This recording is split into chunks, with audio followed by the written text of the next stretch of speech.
Kale natera we bali kubanga okyokomire ku Projan Media TV nkugamba nti okola kyamaanyi nnyo nga bw'okiwulira. Kaakati emabega kaawo waliwo olugambo luze nga lusaasana nga lugamba nti mwana muwala Rema namakula ayi lubuto lwa myezi 4 olwa Dr. Hamza Sewunya.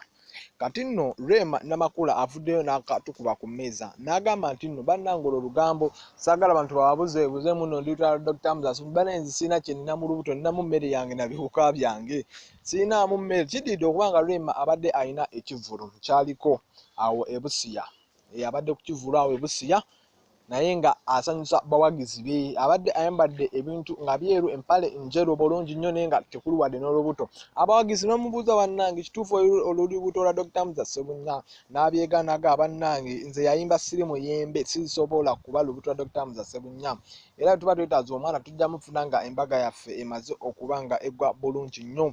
Era olugambo olugamba saamundi lubuto lwa Dr. Hamza Sewunya omwana simanga wa myezi 4 tekiriyo ekyo.